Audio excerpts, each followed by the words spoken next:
So with all that talking in theory, we all want to get started. So what's in this course?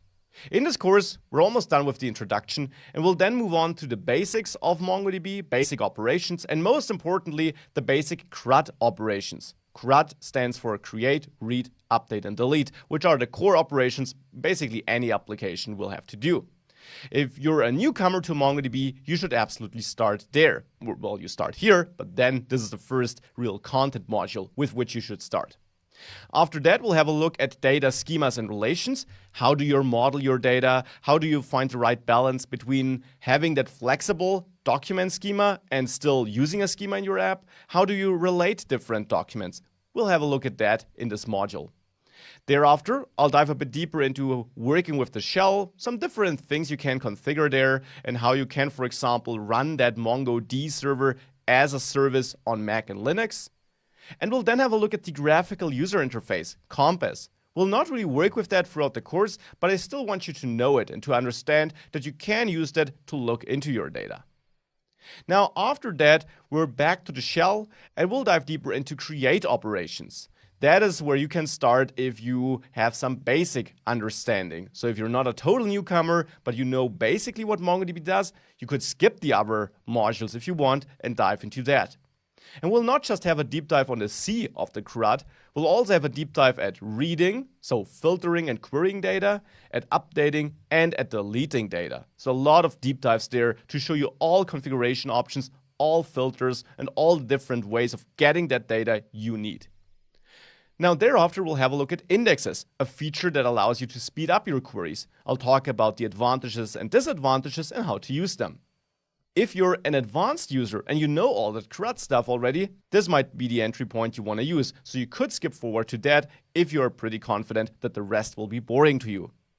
Now, after indexes, we'll work with geospatial data, because MongoDB is actually really great at storing locations and at querying that, so that you can do things like, I am here, which is the closest restaurant? That is really easy to do with MongoDB, as you will learn in this module. Now, thereafter, we'll have a look at the aggregation framework, which is a more powerful way of retrieving data from your database, and you will learn how you can use that and how you can build complex aggregation pipelines with the help of MongoDB.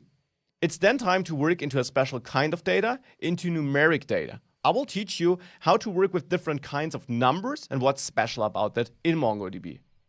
Well, and with that out of the way and with these core features covered, I'll dive into a crucial feature, security and authentication. How do you secure your Mongo database? What's to that? And how can users authenticate against it? And with users, I mean database users. So, for example, your application or you as a real person using the shell.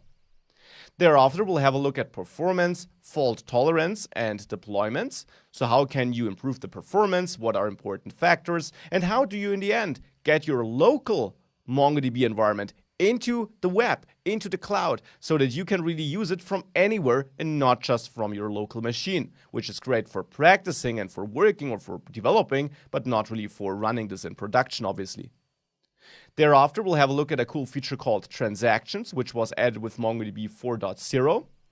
And we will learn how to move from the shell, so from the knowledge you gained with all the shell operations, to the drivers. And we will build an entire application there, a Node React application. And you don't need to know either to get a lot out of that module, to learn how you can use the driver, the Node driver in this case, and use the knowledge you gained in the course to quickly create an amazing application.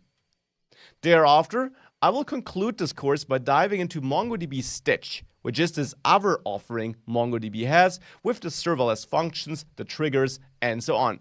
You will learn how you can use that to build, together with the MongoDB database, a complete application where you focus entirely on your business logic and data, and you don't have to worry about creating REST APIs, configuring servers, or anything like that. So this is what's inside the course. I hope you'll like it, and I'm super excited to dive into it with you.